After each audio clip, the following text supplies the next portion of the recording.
Hey everyone, Tony here. Hope you're doing well. I have a special guest with me here today, Robert Viglione of ZenCash. So Robert's going to tell us a bit about ZenCash and what it's about, what's upcoming. And Robert, if you can please go ahead and give an introduction to yourself. Hey Tony, absolutely. Yes, I'm Rob from ZenCash, one of the co-founders for it. My background actually, I was a military scientist, a physicist, a mathematician when I first started my career, and then I got into the business side of things. Kind of midway through the career, I figured I should diversify a bit outside the hard sciences, and then I got into this industry actually along with my PhD. So my PhD research was in finance asset pricing, and then I started studying Bitcoin. And I'm actually probably one of the first people to get my dissertation in crypto finance. So that was pretty cool actually. And now I teach a Bitcoin and blockchain course at the University of South Carolina, and co-founder on ZenCash, and doing a variety of other things in the space. Very cool. So. Very cool. Well, once again, thank you so much for doing this interview. I absolutely appreciate it, and I absolutely want to learn as much about ZenCash as much as my subscribers on my YouTube channel. So I think what we would love is for you to start off with an overview about ZenCash. What's it about? Why is it different? From the research that I've done, I noticed that one of your core values your strengths is the privacy or anonymity. So I would love for you to detail out that stuff.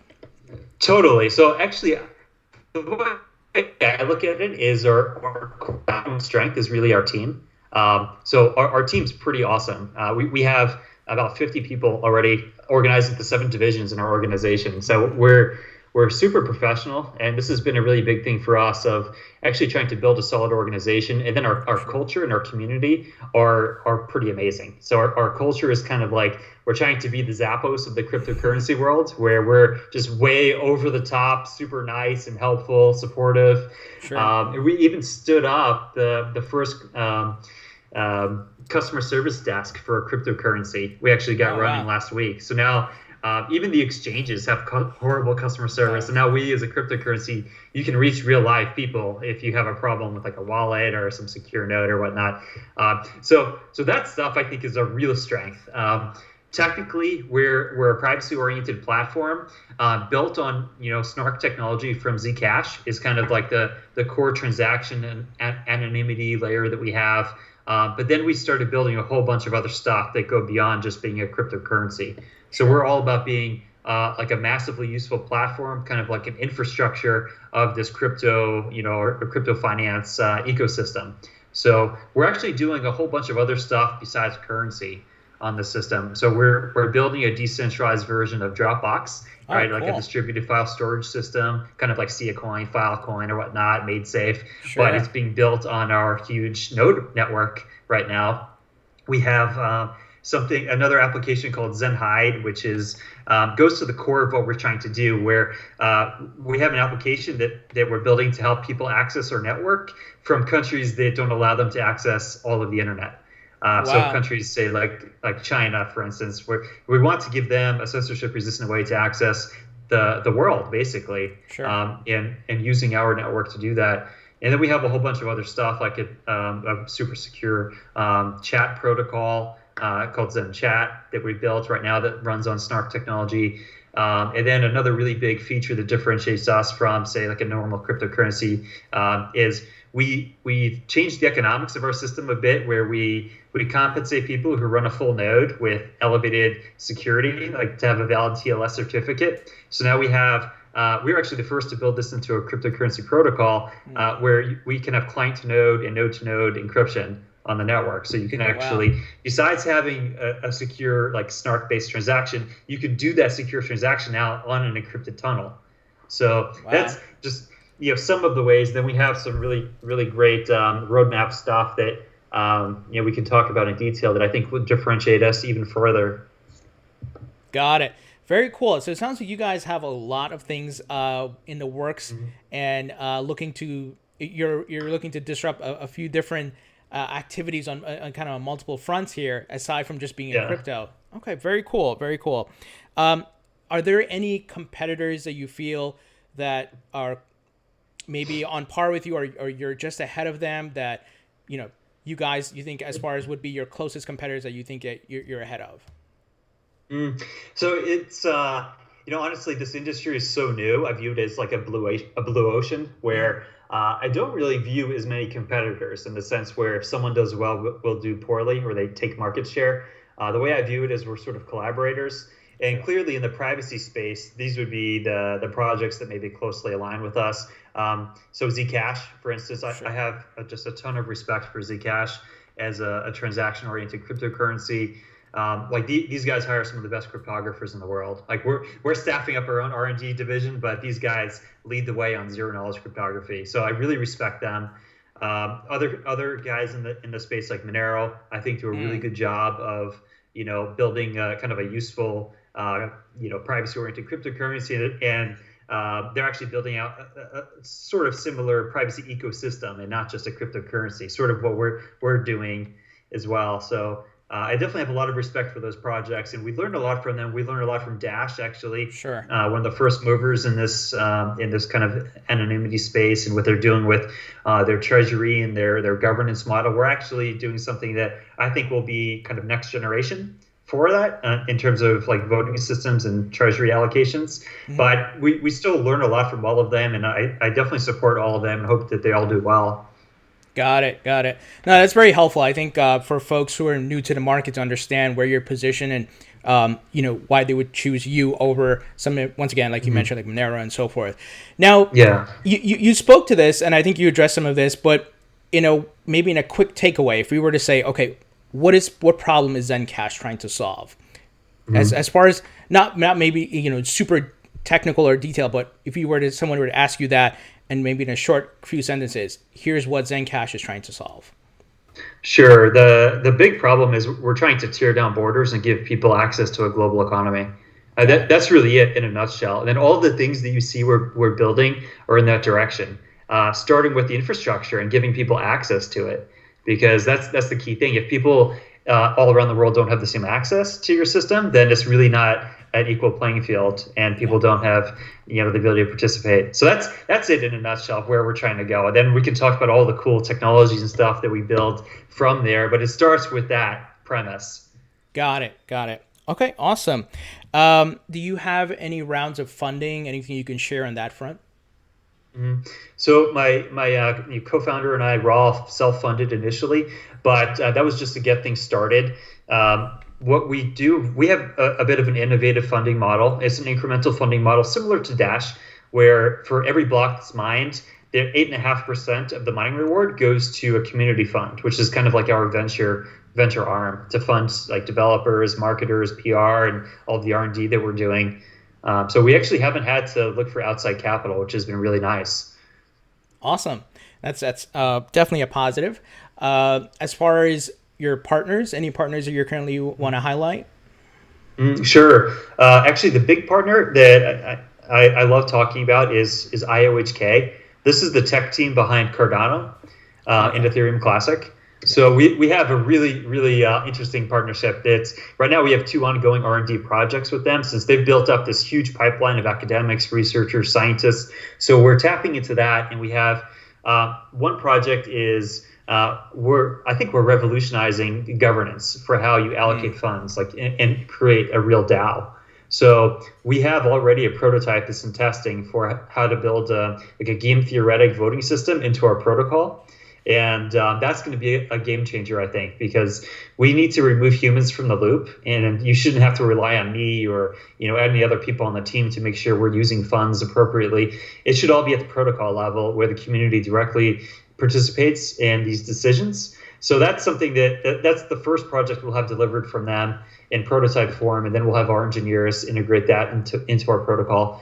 And the second project is actually equally as interesting, I would say. We're investigating a massive protocol upgrade to a DAG structure. So something that I would say would be the next generation IOTA, which places us in that space. so we can have a massive increase in transaction throughput, because we want to be an actually useful payment protocol. Sure. And to do that, we know that realistically we have to be able to process thousands of transactions per second, but we want to do that through proof of work to retain the security characteristics of proof of work. So we're actually looking at a really interesting block DAG protocol, like a directed acyclic graph. That instead of using transactions to validate other transactions like IOTA does, where they remove proof of work and mining, we're actually still going to package transactions into blocks and still have proof of work mining. It's just we'll have about a dozen or 24 blocks being solved in parallel, and they'll all be valid because every miner will essentially point to the block hash of all known tips of the DAG or a tree structure, instead of just like in a blockchain where you just have a hash pointer to the previous block. So now we're not going to be wasting all this additional computation that miners are using, where like in Bitcoin or blockchain structure, you have this big mining race, and then there's one winner of that race, and all the other blocks get discarded. We retain them all, actually, so we can have a massive increase in throughput. And I think this is an extremely fascinating protocol upgrade that could significantly or position us in the same category as guys like IOTA, but I think in a more rigorous, academically sound way. Got it. As far as adoption, I know you kind of alluded to it via the partnership, but any adoption as far as businesses or anything along that line? So we actually just we just stood up a business development division, and now that we have a dedicated BD arm, we've been kind of doing partnerships on steroids, and it's been really nice to see. So the first wave of partnerships, clearly we have to build liquidity for our coin. So we've been partnering, getting listed on just a whole set of exchanges. Some big ones. The biggest one I can talk about, we just got listed on OKEX last month, and we have some other big exchanges in the pipeline. And that's been the focus, because we know we have to get more trading liquidity, more trading volume, and just diversify where the liquidity comes from. But the next wave of partnerships that we have, we just got a hardware wallet partnership. So we know that we have to make our products more useful, and people need to be able to keep their coins safely offline. So we have actually a few different hardware wallet stuff in the pipeline. One is a partnership with a new hardware provider that's really interesting. I look forward to announcing that. Can you give names? We do this bi-weekly update to our community. We do a live stream every 2 weeks, and the next one, which is on this Wednesday, we'll talk about it. Got it. So, or this next Wednesday. But yeah, that's a really cool deal. Actually, it'll be nice because it's sort of a mainstream hardware device. And then also our team's been integrating into Ledger, and we just finished up the dev work on that. And we're going to be pushing the PR to the Ledger team now to integrate officially. So those are two in the pipeline. So that's been the focal point. A cool thing, you can buy your VPN service with Zen, like my favorite VPN provider, TorGuard, takes Zen. So things like that on the merchant side are fun and interesting, but I think the first wave of BD has to be exchanges and like hardware devices and stuff. Got it. That makes sense, and definitely a positive, I think, for the hardware storage. And glad to hear that you're working with Ledger, because I use a Ledger Nano myself to store my crypto. So that's awesome. I know you alluded to some exchanges, but I would love to maybe you can share some details on the actual token, the Zen token. Anything you want to share on that front as far as stats or usage or things along that line? Yeah, I mean, so we're available on a bunch of big markets. So I think the biggest one has been Bittrex. We just got OKEX. Cryptopia has been actually a good source of volume for us, and then we have some more minor markets from there. I think a really interesting way that people have been, getting and selling Zen is through a company that we're partnered with called Evercoin. It's kind of like Shapeshift. They do Shapeshift stuff. They're based in San Francisco. They're actually the guys who made Hazelcast, if any of your viewers are familiar with that. So they're just a really good crew. I enjoy working with them. It's hard to tell adoption. It's really difficult because really anyone could download our software and start using it, and we don't always get these statistics. But we think we have about 50,000 people in our community when we actually look at the different comm channels we have, and we have a variety of communication channels like our website, statistics, and all this stuff, our wallet downloads. If you add it up and you kind of account for some redundancy, we think there's about 50,000 people that are, at least supporting the community. Awesome. And I noticed that as far as the max coins, it looks like it will be 21 million max supply. Correct. Got it. Yeah, so that's our current configuration. Now, I'll tell you, we are considering a coin split. We're just looking at the configuration to make sure that technically we don't bust anything with like the snarks. Because one problem that we have, which is kind of an interesting problem to have, is we don't have enough supply available for people on the markets. There's just not enough people selling their Zen. So if you look at, Bittrex is my favorite source to trade because they're always such high liquidity. There's only something like 1% of our money supply available, or less than 1%, like 2/3 of 1% available to buy.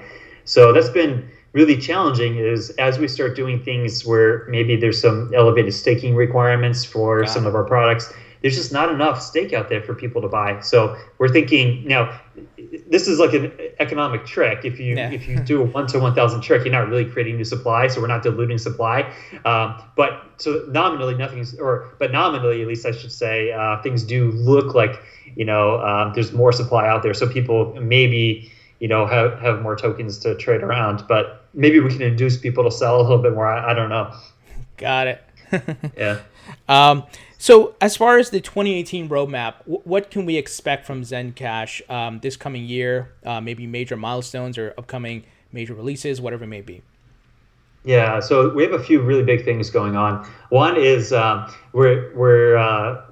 have something called Operation Radical Transparency, which is we want to be one of the most transparent public blockchains out there, especially because we do handle money, and we want to make sure that everything is fully legitimate and open for audit. So that people can be assured that we're not actually wasting it or, going and enjoying like a Lambo on a beach somewhere with the money.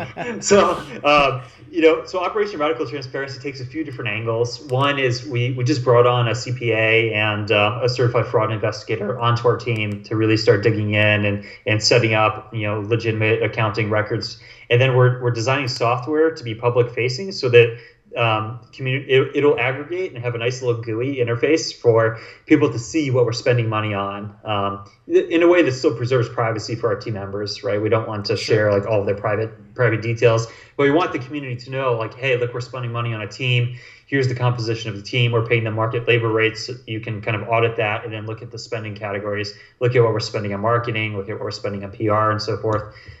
So that's a fun project just to give some assurance to the community of or transparency. The other thing is we have something called radical usability. We like to use these almost in militaristic terms. This is acknowledging the Fed's job on the consumer side. The products are designed for they're designed by and for engineers, basically. Like go ahead and use a command line wallet like I use, and it's fun for me, but and it's useful, but it's not something that my mom would ever use. So we're focusing right now on like a whole new product redesign, where we're in a series of sprints right now that in 4 to 6 weeks we'll be releasing some really cool products to market on a fully redesigned and like very elegantly built like a flagship wallet that's a consistent user experience from the desktop to the web wallet to the mobile wallets. So that'll be really cool. And we have another stealth wallet project in the pipeline that we're building geared specifically for the non-crypto users to be their first crypto wallet. Something that we hope will position sort of against Exodus with like a multi-coin wallet, because we're trying to get people into the space. It's not all about Zen. So it'll be multi-coin and it'll have an in-wallet exchange in there as well. But everything on this wallet will be super, super simple. The kind of product that I hope my mom will actually use. And then, of course, we have our really heavy-hitting R&D projects that I talked about with like the governance side and then the DAG protocol upgrade. Got it. Very cool. I love the transparency project you're working on, because I think that's so important for the market right now, because there's so many things that we don't know about, and there's ICOs and different things so I think transparency is super important. You mentioned by your customer service desk. I think that's awesome. So I think those are for me, obviously I like the project, I like what you're doing and so forth, but On top of that, you have the right ethics and business practices, I think, Yeah. which are super important in Yeah. the long term for growth and so forth. In this market, especially given, well, Oh man, yeah, no, I totally agree with you, man. I yeah, honestly, I think that this industry needs a big ethics upgrade. So, yeah, I would rather us start on the inside to do this right, because if we don't, and no matter what regulators are coming in on the market, but I think there will be a difference between projects that decide to actually upgrade their own practices, voluntarily, versus those that are forced to later on by regulators. got it, got it. So that kind of covers my questions, but I want to make sure I didn't miss anything. Anything else you want to share with us as far as ZenCash that we may have not covered? One thing that I always like to say is we're a community project first, and I love our community. We've done one thing that I'm really proud of is we've put together an awesome community that is super positive and supportive and helpful. So if anyone likes the message, if this resonates, anything that I've said resonates, come check us out. Like, come to our Discord channel. Like, first go to the website and you can look at all of the ZenCash.com, and you can see all of the different comm channels. Pick your favorite one. There's a lot of action on Discord. We have a pretty active Reddit. We have a Telegram group. We have all of the usual suspects you would expect, and come participate. We have a forum, and if you have ideas, you want to do stuff, say you want to set up a meetup, to talk to people about Zen in your local area, submit a proposal on our forum. It's an open proposal submission system right now, and you could actually make money by doing this stuff and supporting the project directly. Oh, that's awesome. I love that. I love that you're open to that feedback and ideas from the community and rewarding them as well. Totally. Yeah. I will place a link, everyone, in the comment section, the description of the video, so you guys can absolutely go check out and learn more about ZenCash. So, Rob, I think that covers my questions here. I really appreciate you taking the time to do this interview. And, if there's any new major updates that you want to share with myself, and we can do maybe a follow-up video, maybe in coming months, I think my viewers would love to see that. But once again, I really appreciate you taking the time to do this. Likewise. So thank you so much for the time, and I will definitely stay in touch. Appreciate it. Awesome.